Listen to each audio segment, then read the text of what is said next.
एक फिल्म आई थी नायक, उसमें एक जर्नलिस्ट रहता है जिसको प्रदेश सरकार की कमान दी जाती है और एक साल में वो कुछ ऐसा ही कर देता है जो किसी ने, एक दिन में कुछ ऐसा करता है जो किसी ने परिकल्पना नहीं की होती है। ऐसे ही एक जर्नलिस्ट जो पत्रकारिता के बाद राजनीति में कदम रखा, उसके बाद विधायक हुए और एक साल में उन्होंने अपने विधानसभा को कुछ ऐसा दे दिया जिसकी कोई परिकल्पना उस विधानसभा में किया ही नहीं था। हमारे साथ मौजूद हैं एक साल पे बात करने के लिए देवरिया विधायक सल्लम मणि त्रिपाठी। सल्लम जी, बहुत बहुत स्वागत है आपका TV9 पे। बहुत धन्यवाद ब्रजेश जी। अच्छा, ऐसा तो नहीं है कि जिस हिसाब से आपने कोविड में काम किया, ट्विटर पे एक्टिव रह के सबका मदद किया, तो लोग नाराज होते हो कि आप बस देवरिया के बारे में इस समय क्यों सोच रहे हैं? नहीं, देखिए, आपकी पहले बात तो आपकी भावनाओं के लिए, आपकी जो शुभकामनाएं, उनके लिए मैं बहुत धन्यवाद देता हूं। और मैंने पिछले दिनों देखा था कि आपने भोजपुरी में भी अपना एक प्रोग्राम चालू किया था, तो एक भोजपुरी वासी होने के नाते, भोजपुरी भाषी होने के नाते मैं इसके लिए भी आपको और आपके पूरे ग्रुप को धन्यवाद देता हूँ। जहां तक बात रही पूरे प्रदेश की और मेरे देवरिया की, तो क्योंकि मेरी कर्म भूमि है, मेरी मातृभूमि है, मेरा दायित्व तो बनता है, लेकिन कहीं कोई सीमाएं नहीं है, कहीं कोई बाउंड्री नहीं है। और भारतीय जनता पार्टी के कार्यकर्ता के तौर पे हम सबने यही सीखा है कि कोई न तो क्षेत्र का भेद है, न कोई वर्ग का भेद है, न कोई पंथ का भेद है। जहां जो जरूरतमंद दिखता है, जहां कोई पीड़ित दिखता है, उसकी सेवा में हम सब खड़े होने का प्रयास करते हैं। हाँ, ये जरूर है कि जो देवभूमि देवरिया है, वहां की महान जनता ने आशीर्वाद देकर भेजा है, तो मेरा नैतिक दायित्व भी है और मेरा यहाँ जमीन की, यहाँ की जो माटी है, उसके प्रति मेरी जिम्मेदारी भी है कि मैं यहाँ की चिंता करूँ और वही करने की कोशिश करता हूँ। तो ऐसे में देवरिया विधायक बस स्टार्ट कर देते हैं जो नॉन स्टॉप है, ऐसे में देवरिया विधायक रोड लाइट दे देते हैं जो अभी तक किसी और विधायक जी को नहीं मिला। देवरिया विधायक जी एक्स्ट्रा फंड लेते आते हैं, तो बाकी विधायक के अंदर कहीं रेस नहीं ना आ गया? आपके यहाँ भी 7 विधायक आते हैं कि भाई देवरिया को ही ज़्यादा मिला, गौरी बाजार, बैतालपुर ये सब पीछे रह जा रहा है। नहीं, मुझे लगता है कि सभी अपनी अपनी कोशिश करते हैं, सभी अपना अपना प्रयास करते हैं, सभी की अपनी अपनी प्राथमिकता है और हर कोई बहुत ईमानदारी से काम कर रहा है।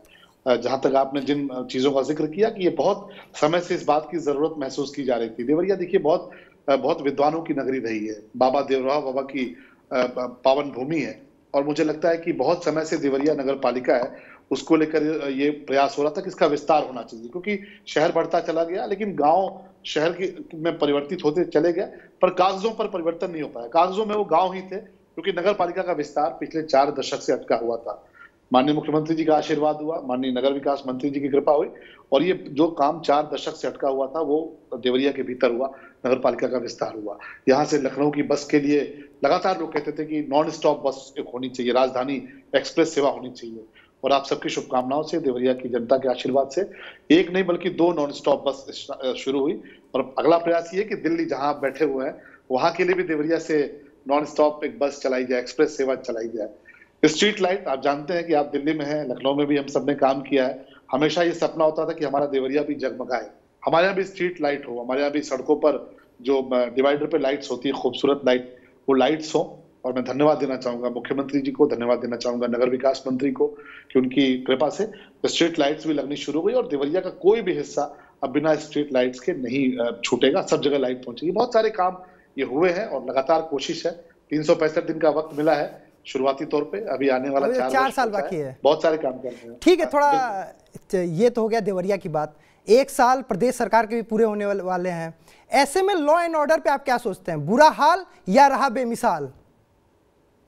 देखिए, मुझे लगता है कि अगर आप देखेंगे तो तमाम सारे जो राज्य हैं, और राज्य ही नहीं है, अगर आप देखिएगा तो बहुत सारे दुनिया के मुल्क हैं जो उत्तर प्रदेश की जो कानून व्यवस्था है उसकी तुलना कर रहे हैं। जो रोल मॉडल है उत्तर प्रदेश बनकर निकला है, जो अपराधियों के दमन करने की कार्रवाई है, अपराध से निपटने का जो एक पूरा माइलस्टोन एस्टैब्लिश किया है मुख्यमंत्री जी ने, उसका अनुसरण केवल देश के भीतर हो रहा हो ऐसा नहीं है, दुनिया के भी बहुत सारे देश आप देखिए उसको लागू करने लगे हैं। किस तरह से अपराधियों के खिलाफ कार्रवाई हो रही है, उनकी प्रॉपर्टी अटैच होती है, अपराधी जो होते हैं उनसे पुलिस की मुठभेड़ें होती हैं, जब साहसिक मुठभेड़ होती है उसमें अपराधी बहुत सारे मारे जाते हैं। आप अगर आंकड़े उठा के देखेंगे ब्रजेश जी, तो 5 वर्षों में मुझे लगता है 170 के करीब खूंखार अपराधी वो पुलिस के एनकाउंटर में, 10,000 एनकाउंटर भी हो गए, एनकाउंटर 10,000 के पार। जी, जी, 10,000 एनकाउंटर हुए जिसमें बहुत सारे अपराधी जो है वो उनकी पैर में गोली लगी है, वो अपराध करने के काबिल नहीं बचे। तो मुझे लगता है कि बहुत बड़ी उपलब्धि है, एक बहुत बड़ा माइलस्टोन एस्टैब्लिश हुआ है, बहुत लंबी लकीर मुख्यमंत्री जी ने लेकिन खींची है। इतने के बाद भी एक सवाल ये भी उठता है कि इतना बड़ी कार्रवाई हो रही है, इतने बड़े पैमाने पे एक्शन लिया जा रहा है, लेकिन पूर्वांचल के दो अगर बाहुबलियों की बात करें, अतीक और मुख्तार, तो मुख्तार तो जहां तक है अभी तक सेट है, लेकिन अतीक ने एक ऐसा फिल्म अभी कर दिया जो पहले किसी ने परिकल्पना भी नहीं की थी। आपकी बात सही है, चुनौती दी है। हाँ। और ये हमेशा से क्रिमिनल एक ऐसा एलिमेंट होता है, कोई भी समाज हो, आप देखिए कोई भी समाज हो, उस समाज में क्रिमिनल हमेशा से सोसाइटी को चुनौती देता है। क्राइम की परिभाषा ये कानून में जो परिभाषा दी गई है कि जो अगेंस्ट द लॉ हो, जो रूल ऑफ लॉ के खिलाफ हो, क्रिमिनल हमेशा कोशिश करता है चुनौती देने की। लेकिन सरकार उस चुनौती से पार होती है, उस चुनौती से निपटती है या उस चुनौती के सामने सरेंडर करती है, ये सरकार के नैरेटिव को, सरकार की प्राथमिकता को बताता है। आपने देखा होगा, करीब अतीक अहमद की बात करूं तो 5,000 करोड़ से ज्यादा की संपत्ति अतीक अहमद की जब्त हुई है। बहुत सारे जो उनके गुर्गे हैं, उनका भाई समेत तमाम सारे लोग जेल भेजे गए हैं। चुनौती मिली है और उस चुनौती का जो जवाब दिया है उत्तर प्रदेश की सरकार ने, आप देखिए मिट्टी में मिलाने का अभियान चल रहा है। 2 मारे गए हैं, पुलिस पर गोली चलाई थी, 2 मारे गए। अभी बहुत सारे ऐसे जो मिट्टी में मिलाए जाएंगे और ये देखेगा, देश देखेगा, दुनिया देखेगी कि अपराधियों से निपटना किस अंदाज में होता है। उत्तर प्रदेश की सरकार ने पहले भी दिखाया है, आगे भी दिखाएंगे। ठीक है, ये तो जो लिस्ट है वो तैयार है और कार्रवाई का दौर चल रहा है। हम आते हैं फिर घूम के आपके विधानसभा पे ही, क्योंकि आप विधायक हैं। एक सवाल विधानसभा से निकल के आता है कि एक समय सबसे ज़्यादा चीनी मिल आपके देवरिया में हुआ करती थी, जहाँ के आप विधायक हैं। कुशीनगर अलग हुआ, लेकिन कुशीनगर में चीनी मिलें हैं, लेकिन देवरिया की बैतालपुर, भटनी, गौरी बाजार या फिर देवरिया, ये चीनी मिलें बंद हो गई। तो इसके लिए आवाज़ विधानसभा में आपकी कब सुनने को मिलेगी?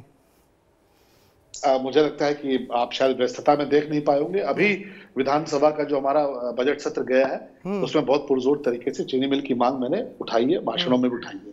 और हम सबकी वेदना है ब्रजेश जी, हम सबका कष्ट है। आप भी पूर्वांचल से आते हैं, आपकी भी तकलीफ होगी। उत्तर प्रदेश में 2017 के पहले 19 चीनी मिलें बेची गई, औने पौने दाम पर बेची गई। जिस मिल की कीमत 1,000 करोड़ थी उसको 50 करोड़ में बेच दिया, 25 करोड़ में बेच दिया। और क्यों बेचा होगा आप समझ सकते हैं, भ्रष्टाचार हुआ। ये पूरा मामला सुप्रीम कोर्ट के भीतर है। देवरिया की मिल हो, तमाम सारी मिलों की बात करें, कुशीनगर की मिलें, ये सारे प्रकरण सुप्रीम कोर्ट में लंबित है और हम सब भी प्रयास कर रहे हैं कि सुप्रीम कोर्ट से जल्द इस प्रकरण का निपटारा हो। लेकिन मुख्यमंत्री जी की प्राथमिकता है, मुख्यमंत्री जी ने कहा है कि चीनी मिल वो देवरिया में देना चाहते हैं। हम सब उसके लिए भूमि की तलाश कर रहे हैं। भूमि की तलाश, चूंकि आप जानते हैं बड़ा प्रोजेक्ट होता है, उसके लिए काफी भूमि की आवश्यकता होती है।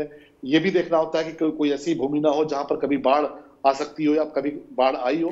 तो देवरिया चूंकि काफी बसा हुआ इलाका है, देवरिया सदर अगर आप बात करेंगे तो एक बहुत बड़ा हिस्सा शहर का आता है। मैंने कहा शहर का फैलाव हुआ है, तो जमीन तलाशना एक चुनौती है और हम सब मुझे लगता है उस दिशा में बहुत तेजी से आगे बढ़ रहा है। और जैसे भूमि मिलेगी मुख्यमंत्री जी ने कहा है कि जरूर चीनी मिल देंगे। एक बड़ी सौगात हम सबको, देवरिया वालों को जरूर मिलेगी। तो हम उम्मीद करते हैं जल्द ही आपके प्रयासों से देवरिया को चीनी मिले और ऐसे ही देवरिया विकास की रफ्तार पे बढ़ता रहे।